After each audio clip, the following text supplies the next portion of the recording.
नमस्कार दोस्तों, आप सभी का स्वागत है डिकोड आईएएस के यूट्यूब प्लेटफॉर्म पर। दोस्तों, आज का जो वीडियो होने वाला है उसके अंदर हम लोग इंडिया और वेस्ट एशिया के बारे में बात करेंगे। पर्टिकुलरली हम लोग यहाँ पे इजराइल के बारे में बात करेंगे, हम लोग यहाँ पे यूएई के बारे में बात करेंगे, हम लोग यहाँ पे सऊदी अरेबिया के बारे में बात करेंगे। उन तमाम एरियाज पे बात करेंगे जो कि इंपॉर्टेंट हो सकता है पिछले एक साल को अगर हम कंसिडर करते हैं तो चलिए स्क्रीन पर चलते हैं और वहीं से शुरू करते हैं वेस्ट एशिया के साथ भारत के रिलेशन की अंडरस्टैंडिंग को। इंडिया इजराइल न्यूज़ में इसलिए है क्योंकि इंडिया और इजराइल के बीच में डिफेंस टाइज या डिफेंस मिनिस्टर्स जो हैं वो मीट किए हैं अभी हाल फिलहाल में। तो इंडिया इजराइल के बीच में डिफेंस मिनिस्टर्स मीट किए हैं, एक बायलैटरल टॉक चल रहा था उसी के बीच में, और वहाँ पे इन लोगों ने vision on defence cooperation between India and Israel इस चीज़ को अडॉप्ट किया है। इससे डिफेंस टेक्नोलॉजी की जो फ्यूचरिस्टिक टेक्नोलॉजीज़ हैं इनके ऊपर एक दूसरे कंट्रीज जो हैं एक दूसरे को कोऑपरेट करेंगे। सो फ्यूचरिस्टिक डिफेंस टेक्नोलॉजीज में दोनों कंट्रीज एक दूसरे को कोऑपरेट करेंगे। This is the basic vision. यही एग्जाम में आ सकता है। इसके साथ साथ इंडिया इजराइल इंडस्ट्री, अगर हम लोग इंडस्ट्रियल बेल्ट की बात करते हैं तो India Israel industrial R&D and technological innovation fund I4F कहते हैं। यह I4F जो है is a cooperation between India and Israel to promote, facilitate and support joint industrial research and development projects between companies from India and Israel to address the challenges which they have agreed in some specific focused sectors. Both the countries have signed a 3-year program 21 से 23 तक for development in agriculture cooperation, जिससे local farmers को benefit मिले. India and Israel are still negotiating on free trade agreement. यहाँ पे एक specific definition है para diplomacy की। It is basically nothing but a foreign policy जहाँ पे हम लोग सब स्टेट्स जो हैं वो एक दूसरे के साथ डील करते हैं। यानी कि अगर कलकत्ता या वेस्ट बंगाल चाहे तो वेस्ट बंगाल और फ्लोरिडा अगर कोई डील साइन कर रहे हैं तो that is a para diplomacy. India Israel के कुछ की फीचर्स जान लेते हैं। डिफेंस की अगर हम बात करते हैं इजराइल और इंडिया के रिलेशनशिप में, तो India is the largest buyer of military equipments from Israel. सबसे ज़्यादा हथियार हम इजराइल से खरीदते हैं। Israel accounts for 13% of India's import. इसके अलावा मिसाइल लाइक बराक 8 या स्पाइक जैसी एंटी टैंक गाइडेड मिसाइल्स, ये सब हम लोगों ने इजराइल से ली है। हरूप और हिरॉन, ये दो नाम से हम लोगों ने UAVs लिया है।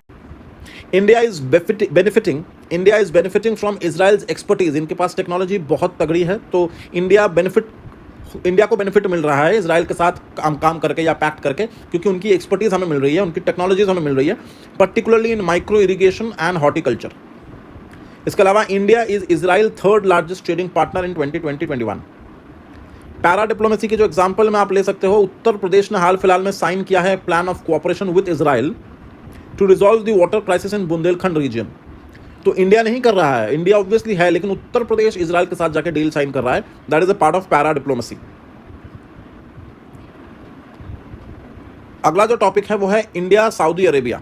सऊदी अरेबिया के साथ भारत का जो रिलेशन है और जिस वजह से ये न्यूज़ में है वो ये है कि रिसेंटली इंडिया और सऊदी अरेबिया ने, बहुत इंपॉर्टेंट बात है, इंडिया और सऊदी अरेबिया ने स्ट्रेटेजिक पार्टनरशिप काउंसिल की मीटिंग को ऑर्गेनाइज करवाया है। इसको SPC कहते हैं, स्ट्रेटेजिक पार्टनरशिप काउंसिल। इसकी शुरुआत जो है वो 2019 में हुई थी, जब हमारे प्राइम मिनिस्टर UAE गए थे और फिर वहाँ से सऊदी अरेबिया के किंगडम गए थे। तो टेक्निकली ये स्ट्रेटेजिक पार्टनरशिप काउंसिल जो है इसकी शुरुआत 2019 में हुई थी, जब हमारे prime minister Narendra Modi ji kingdom of Saudi Arabia में गए थे। इस पर्टिकुलर स्ट्रेटेजिक पार्टनरशिप काउंसिल में मेनली 2 पिलर्स हैं जिसके ऊपर दो इनका फोकस है। एक political, security, social and cultural committee. तो ये एक है। तो नंबर 1 जो पिलर है उसके अंदर political, social, security and cultural committee है, और जो दूसरी कमिटी है वो है committee on economy and investments. तो ये थोड़ा सा मुझे अजीब लगा क्योंकि एक्चुअली में तुमने सारे ही इसके अंदर कंसिडर कर लिए हैं, करने भी चाहिए, because it is strategic agreement, it is strategic partnership. ये अगर सिर्फ बायलैटरल होता तो सिर्फ इकोनॉमी पे काम होता या इन्वेस्टमेंट में काम होता। बिकॉज इट इज स्ट्रेटेजिक, तो इसमें पॉलिटिकल होना, सिक्योरिटी का होना, सोशल और कल्चरल का भी होना, इट इज़ वेरी ऑब्वियस। लेकिन इन दोनों को इस तरीके से क्लब किया गया है 2 अलग अलग कमिटीज़ के फॉर्म पे, और ये दोनों कमिटीज़ किसके पार्ट हैं? स्ट्रेटेजिक पार्टनरशिप काउंसिल के पार्ट हैं।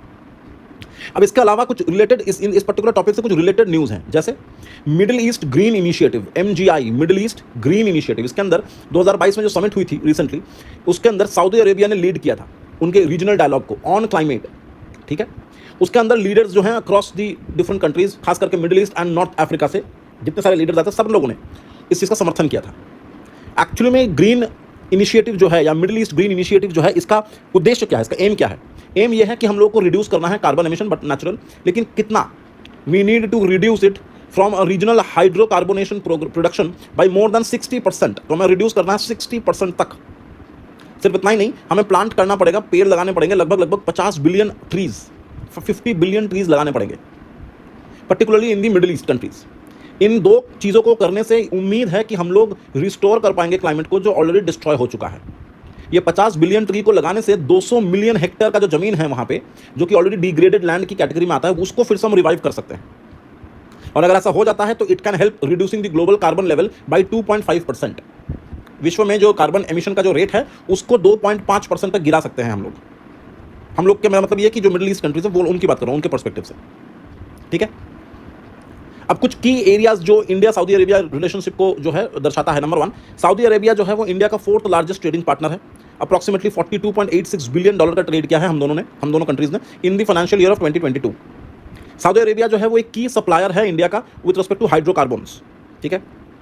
इसके अलावा 2.8 मिलियन इंडियन एक्सपैट्रिएट्स वहाँ पे एम्प्लॉय हैं, मतलब किसी ना किसी काम में वहाँ पे सऊदी में एम्प्लॉयड हैं। इंडियंस कितने लोग हैं वहाँ पे? ऑलमोस्ट 28 लाख। इसके अलावा इंडिया को उन्होंने ई माइग्रेट सिस्टम के अंदर डाल रखा है, जो कि इंटीग्रेट कर देता है उनको अपने किंगडम के साथ। तो उनकी जो किंगडम की खुद की सिस्टम है उसके साथ इंडियंस को, जो लोग वहाँ काम करने गए हैं, उनको ई माइग्रेट सिस्टम के अंदर इंटीग्रेट कर लिया गया है, ताकि वो लोग स्ट्रीमलाइन कर सके माइग्रेशन प्रोसेस को, ताकि कोई इलीगली उनके देश में ना घुस जाए। रही बात कल्चरल कोऑपरेशन की, तो सऊदी अरेबिया जो है वो होली प्लेसेस का एक होम है, जैसे मक्का मदीना सब वहीं है। थाउजेंड्स ऑफ इंडियन मुस्लिम्स जो हैं वो एनुअल हज और उमरा पिलग्रिमेज में जाते रहते हैं। इसके अलावा मेमोरेंडम ऑफ अंडरस्टैंडिंग साइन हुआ है with respect to yoga cooperation, और उसके साथ साथ पहली बार गल्फ कंट्री में कोई ऐसा कंट्री है जिसने योगा में इंडिया के साथ जो है कोऑपरेशन में डील साइन करा है। अगर हम डिफेंस कोऑपरेशन की बात करते हैं तो इंडिया और सऊदी अरेबिया जो है वो एक जॉइंट ऑपरेशन एक्सरसाइजेस करती रहती हैं, जिसका नाम है अल मोहद अल हाइफन हिंदी। तो ये बायलैटरल एक्सरसाइज का नाम है अल मोहद अल हिंदी। इसके अलावा सऊदी अरेबिया के साथ इंडिया का joint committee on defence cooperation भी है, जहां पर हम लोग कॉम्प्रिहेंसिवली रिव्यू करते हैं, गाइड करते हैं कि कौन कौन से ऐसे बायलैटरल कोऑपरेशंस की और ज़रूरत हो सकती है विद द चेंजिंग सर्कमस्टांसेस। अब इंडिया और सऊदी अरेबिया जो हैं ये भी बहुत सारे मल्टीलैटरल फोरम्स में 7 मेंबर्स हैं, द जॉइंट मेंबर्स, जैसे अब ऑब्वियसली यूनाइटेड नेशन होगा, लेकिन उसके अलावा G20, Asian infrastructure investment bank etcetera. तो जाहिर सी बात है अगर यहाँ पे AIIB, Asian infrastructure and investment bank लिखा हुआ है, जैसे कुछ देर पहले हम लोगों ने एशियन डेवलपमेंट बैंक के बारे में बात करी थी, तो एशियन डेवलपमेंट बैंक कहाँ है, उसकी हेडक्वार्टर कहाँ है, जैसे पता होना चाहिए, वैसे ही Asian infrastructure and investment bank ये कहाँ है, ये किस तरीके से इसकी स्थापना हुई, इसके अंदर कौन कौन से कंट्रीज आते हैं, इसका हेडक्वार्टर कहाँ है, ये सब पता होना चाहिए। Examiner will be of this believe कि ये सब उसे पता है। तो जब एग्जाम्स होंगे तो ये सारी चीज़ें पता होंगी, ऐसा ही एक्सपेक्ट किया जाएगा। तो गूगल करना पड़ेगा ये सारी छोटी छोटी चीज़ें आपको, ठीक है दोस्तों। इंडिया UAE जो टॉपिक है, ये इंडिया एंड वेस्ट एशिया का तीसरा टॉपिक है, जहां पे हम लोग बात करेंगे कि हाल फिलहाल में इंडिया और UAE ने मिल करके एक कॉम्प्रिहेंसिव इकोनॉमिक पार्टनरशिप प्रोग्राम जो है, या कॉम्प्रिहेंसिव इकोनॉमिक पार्टनरशिप एग्रीमेंट जो है, इसमें एक दूसरे के साथ जो है साइन करा है। अब ये कॉम्प्रिहेंसिव इकोनॉमिक पार्टनरशिप एग्रीमेंट जो सेपा होती है, ये एक्चुअली में क्या होती है कि it is a bilateral agreement that covers trade in goods and services, not only trade in goods and services but also it includes investment, competition and intellectual property rights. The rules of origin, ये भी एक concept है, ये भी आपको पता होना चाहिए। It is basically used to determine कि if products are eligible for duty free, reduced duty free और reduced duties under trade agreements और नॉट। यानी कि एक चीज़ अगर आप इंपोर्ट करवा रहे हैं तो उस पर ट्रेड ड्यूटीज लगेगा कि नहीं लगेगा, it depends upon the fact कि वो चीज़ जो है उसकी ओरिजिन कहाँ से है, और ओरिजिन के ऊपर बेस करके कई बार कुछ चीज़ों पे ड्यूटी या तो कम लगती है या तो नहीं लगती है। तो इन चीज़ों को समझना जरूरी है when it comes to international trading. अब हम बात करते हैं न्यूज़ में और किस वजह से है apart from सेपा।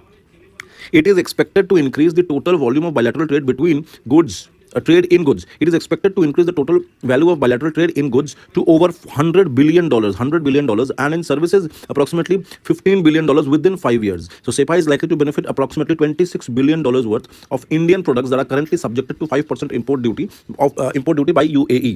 Around 90% of the products exported from India to UAE will attract zero duty now. तो आज के तारीख में जितनी सारी हम लोग एक्सपोर्ट्स करते हैं UAE में, उस पर जो ड्यूटी लगता है वो is subjected to 5% import duty, जो कि अब ये कहा जा रहा है कि ऑलमोस्ट 90% प्रोडक्ट्स पे अब जीरो ड्यूटी लगने वाली है, जिस वजह से हम लोग की एक्सपोर्ट्स जो है वो बढ़ जाएंगे यूएई में।